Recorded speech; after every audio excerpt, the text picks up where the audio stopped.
The moment I heard my daughter's voice through the kitchen window, my whole body went cold. I had come back to grab my hiking boots that I'd forgotten in the garage, and there she was on the phone with her husband Derek, not knowing I was standing just 3 feet away on the other side of the wall.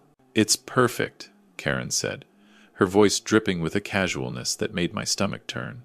"The trails up there are dangerous this time of year. One wrong step near Eagle's Point, and he's gone. Everyone will think a 67-year-old man just lost his footing. These things happen to old people all the time." I pressed my back against the wall, my heart pounding so loud I was afraid she might hear it. "The guide I hired knows exactly what to do," she continued. "He'll take Dad to that overlook on day 3. By the time search and rescue finds him, we'll already be meeting with the insurance company. $2 million, Derek, plus the house, the retirement accounts, everything. We'll finally be free." At that moment, standing outside my own daughter's kitchen, I made a decision that would change everything. If Karen thought her old man was just going to stumble off a cliff like some helpless fool, she was about to learn the biggest lesson of her life. My name is Walter Brennan, and this is the story of how my only daughter tried to kill me, and how I made sure she regretted it for the rest of her days. 3 days before I overheard that phone call, Karen had shown up at my house in Denver with the biggest smile I'd seen on her face in years. She was carrying a fancy envelope, the kind that expensive travel agencies use, and her eyes were practically sparkling. "Dad," she said, wrapping her arms around me in a hug that felt almost genuine. "Derek and I have been talking, and we realized we've been terrible children. You've done so much for us over the years, and we've never properly thanked you." I remember feeling confused. Karen hadn't visited me in almost 4 months. Our phone calls had become shorter and more awkward, and now, suddenly she was standing in my living room, talking about gratitude? "What's all this about?" I asked, genuinely puzzled. She handed me the envelope. Inside was a reservation for a week-long stay at Pine Ridge Lodge, a luxury retreat nestled in the Rocky Mountains about 3 hours from Denver. Private cabin, all meals included, guided hiking tours through some of the most beautiful wilderness in Colorado.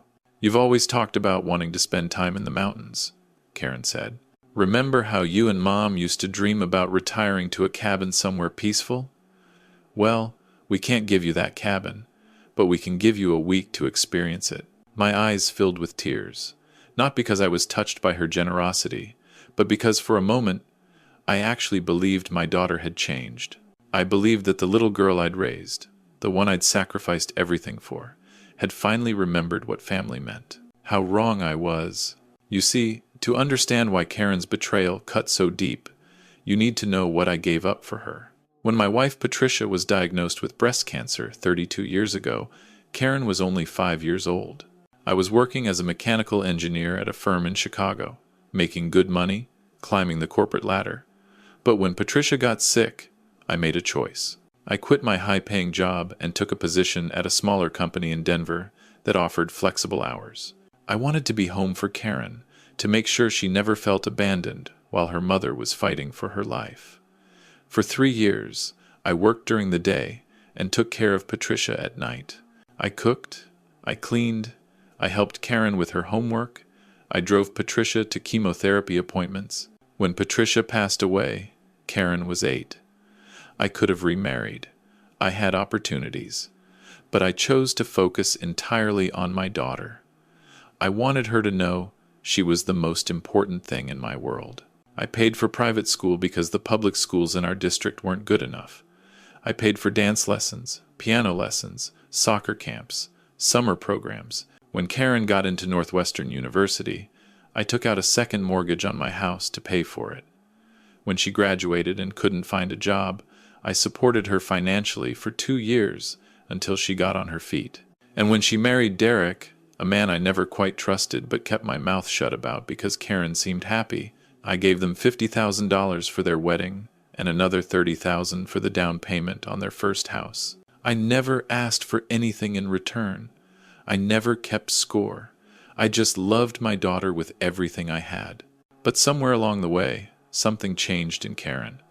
Or maybe it was always there, and I just refused to see it. She became distant, cold, always complaining about money despite the fact that both she and Derek had good jobs. Every conversation seemed to circle back to finances, to things they couldn't afford, to the unfairness of life.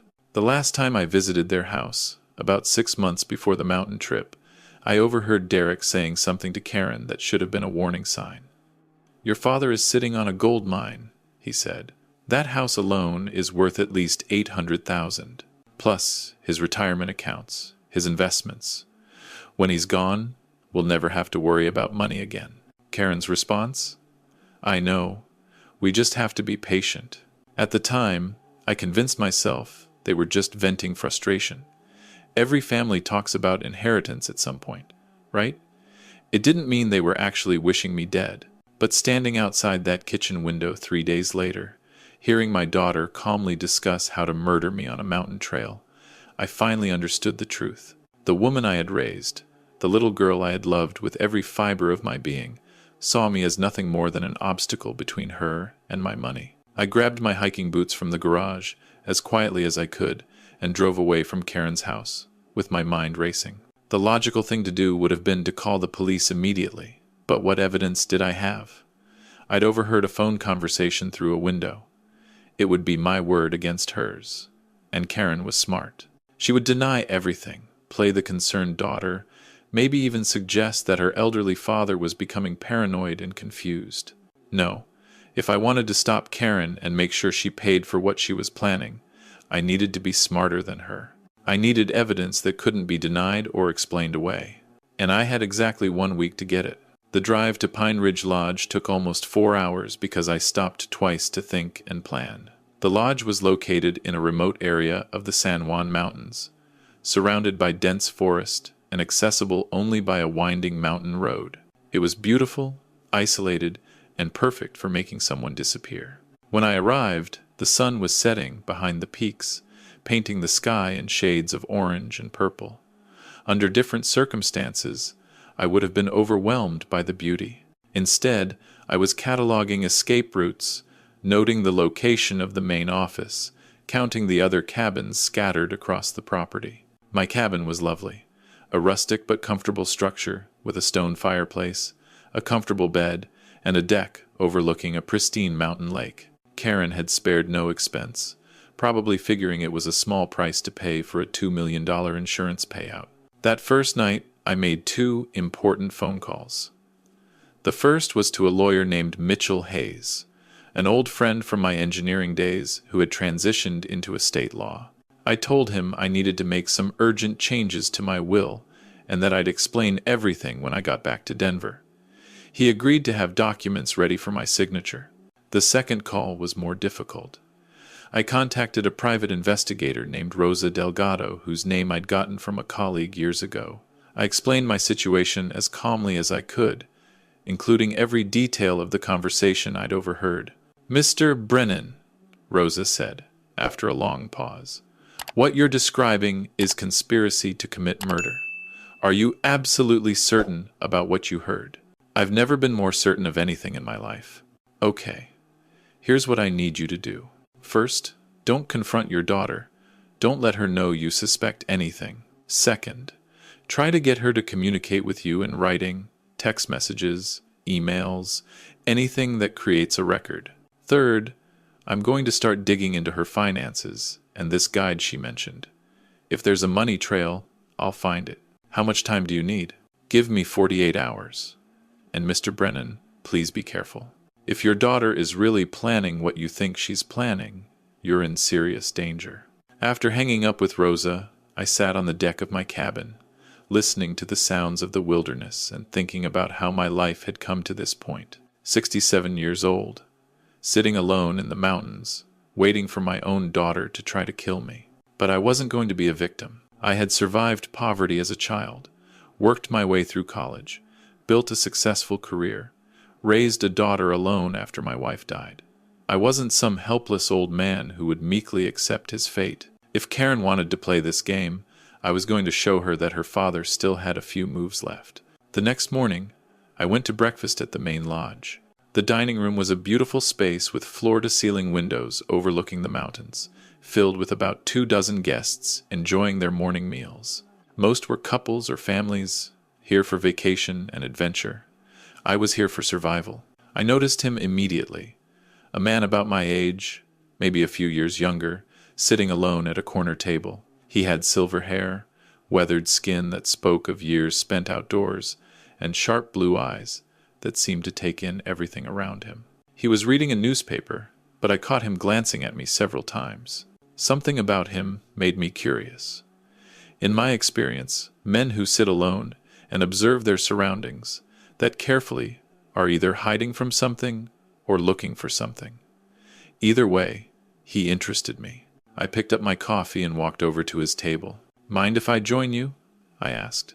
"I hate eating alone, and you look like a man who might have some interesting stories." He smiled, a genuine expression that reached his eyes.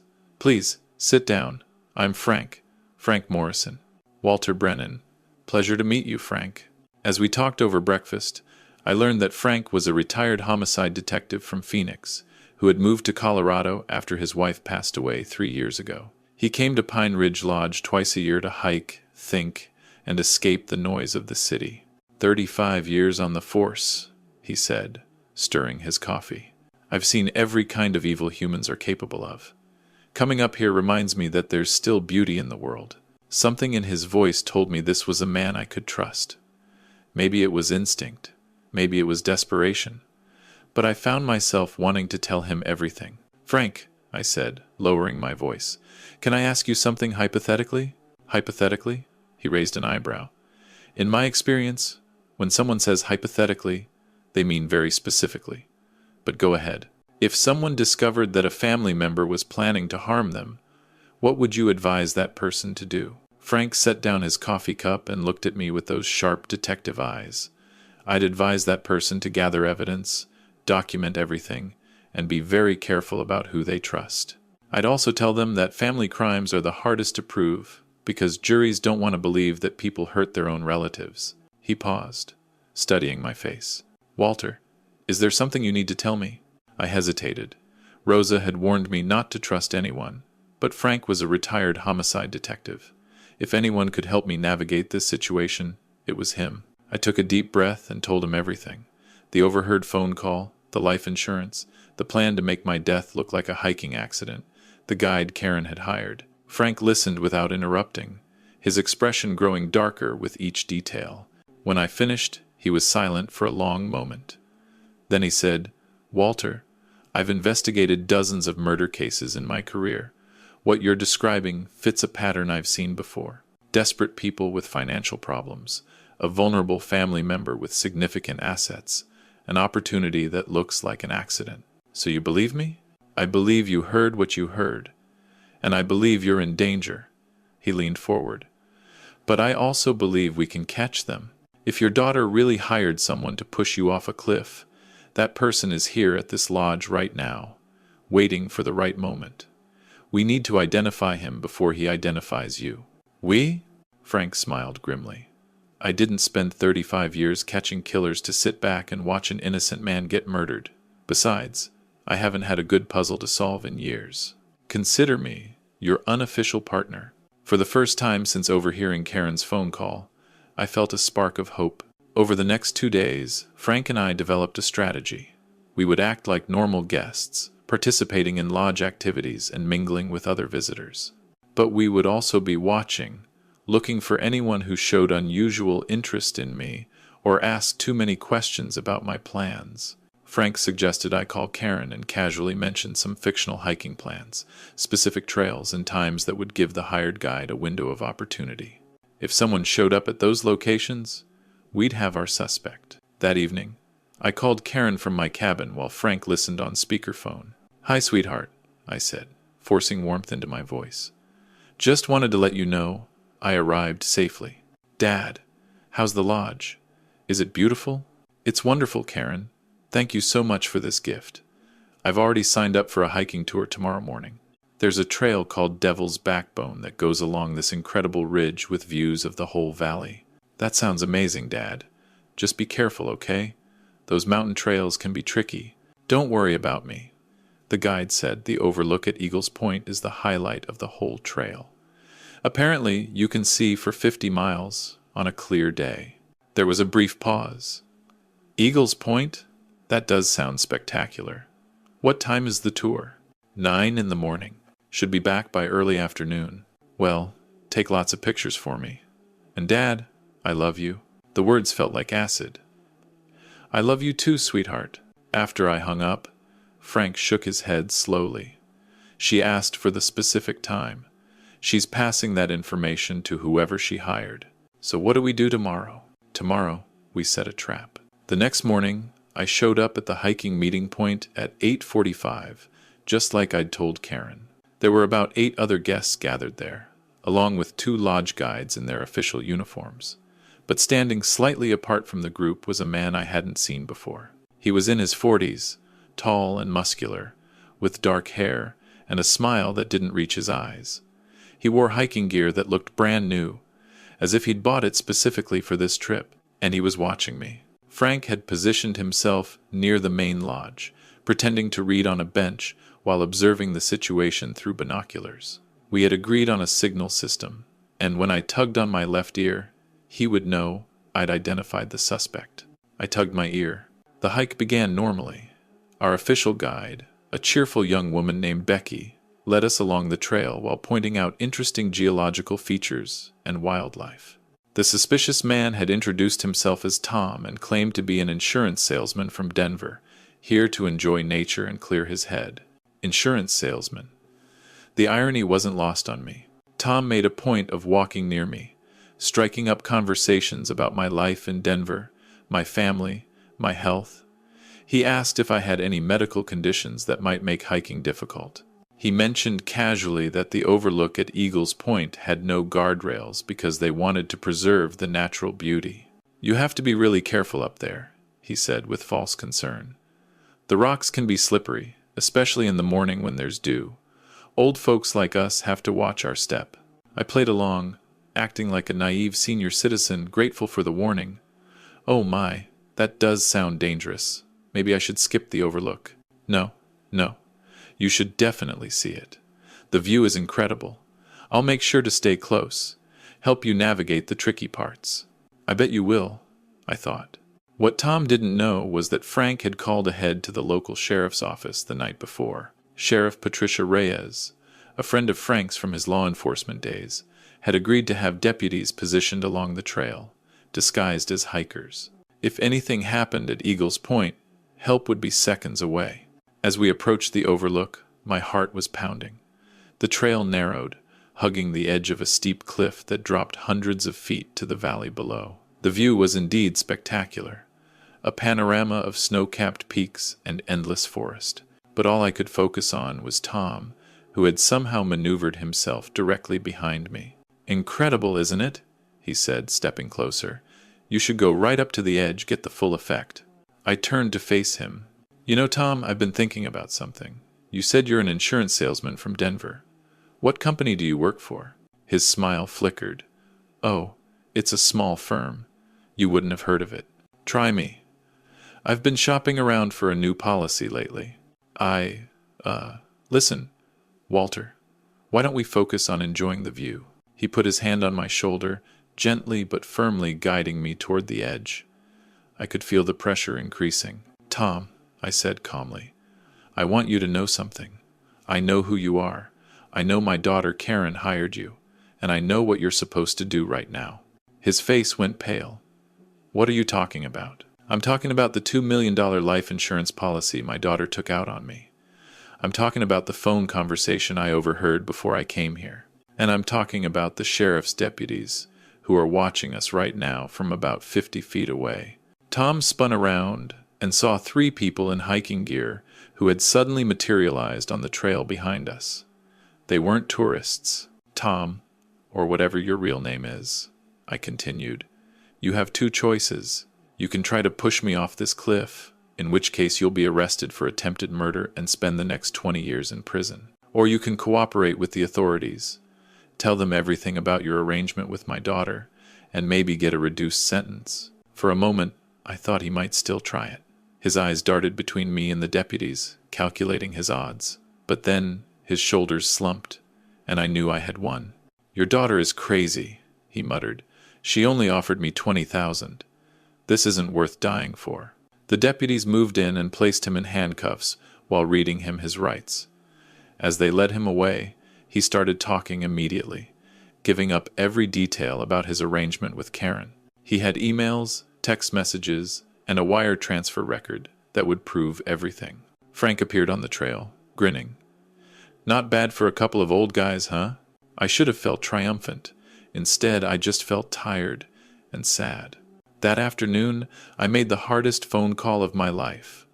Rosa, the private investigator, had sent me everything she'd found on Karen and Derek. Credit card debt of over $150,000. Multiple loans with predatory interest rates. A failed cryptocurrency investment that had wiped out their savings. Desperate financial circumstances that had apparently driven my daughter to view murder as a reasonable solution. I called Karen. "Hi, Dad. How was the hike?" "It was educational," I said. "I met someone interesting. A man named Tom. He said you sent him." Silence. "Karen, I know everything. I heard your phone call with Derek before I left. I know about the insurance policy. I know about your plan to have me pushed off Eagles Point. Dad, I don't know what you're talking about. Who told you these lies?" "Tom is in custody right now. He's telling the sheriff everything. They have your emails, Karen. They have the wire transfer you sent him. It's over." More silence. Then, finally, a different voice. Not my daughter's. Something colder. "You were supposed to be an easy target," Karen said. "A lonely old man who trusted his daughter. How did you figure it out?" "Because I'm not the helpless fool you thought I was. I'm the man who raised you, Karen. I taught you how to think, how to plan, how to solve problems. Did you really believe I couldn't use those same skills against you? Dad, listen to me. We can work this out. Don't go to the police. I'm your daughter, your only family. You stopped being my daughter the moment you decided my life was worth less than an insurance check." I hung up the phone and walked out onto my cabin deck, staring at the mountains as the sun set. Somewhere in Denver, Karen was probably packing a bag, trying to flee before the police arrived. She wouldn't make it far. 2 days later, Karen and Derek were arrested at the Denver International Airport, trying to board a flight to Mexico. The charges included conspiracy to commit murder, solicitation of murder, insurance fraud, and wire fraud. The evidence was overwhelming, including Tom's testimony and full cooperation. The trial took place 8 months later. I testified against my own daughter, looking her in the eyes as I described what I had overheard, what I had discovered, what she had tried to do. She stared back at me with an expression I didn't recognize. There was no remorse there, no shame, just anger at being caught. Karen was sentenced to 15 years in federal prison. Derek got 12. As the bailiffs led her away in handcuffs, she turned to me and said, "I hope you're happy, Dad. You just destroyed your own family." "No, Karen," I replied. "You did that. All I did was survive." After the trial, I sold my house in Denver. Too many memories, too much pain. I used the money to buy a small cabin in the mountains, not far from Pine Ridge Lodge. Frank Morrison became one of my closest friends, visiting me regularly for hikes and conversations about life, justice, and the complicated nature of family. I also started volunteering with an organization that helps elderly people who are victims of financial abuse and exploitation by family members. I share my story with them, not for sympathy, but to show them that they're not alone and that they have the power to fight back. Last month, I received a letter from Karen. It was the first communication she'd attempted since her sentencing. She wanted to apologize, she said. She wanted to explain that she had been desperate, that Derek had pressured her, that she had never really intended for anyone to get hurt. I read the letter once, then fed it to my fireplace. Some betrayals can't be forgiven. Some wounds can't be healed. But that doesn't mean you have to carry the pain forever. You acknowledge it, you learn from it, and you move on to build something better. I'm 70 years old now. I have good friends, a peaceful home, and a purpose that gives my life meaning. I wake up every morning to the sound of birds and the sight of mountains, and I'm grateful for every day I have. My daughter tried to take all of that from me. She thought her father was too old and too trusting to see through her scheme. She thought I would walk blindly to my death because that's what old people do. But here's what I learned during that week in the mountains. Age doesn't make you weak. Experience doesn't make you naive. And a father who spent his whole life protecting his family knows exactly how to protect himself when that family turns against him. If you're listening to this story and you're in a similar situation, if you suspect that someone you love is planning to hurt you, I want you to know that you have more strength than you realize. Don't let anyone convince you that you're helpless. Don't let fear paralyze you into inaction. Trust your instincts. Gather your evidence. Find allies who will stand beside you. And when the time comes to fight back, fight with everything you have. Because you deserve to live. You deserve to be safe. And the people who would harm you deserve to face the consequences of their choices. That's my story. I'm Walter Brennan, a 70-year-old man who refused to be a victim. And if you liked what you heard, tell me in the comments where you're listening from. I'd love to know that my experience is helping people all around the world understand that it's never too late to take control of your own destiny. Stay strong, stay vigilant, and never underestimate the power of a determined heart, no matter how old it might be.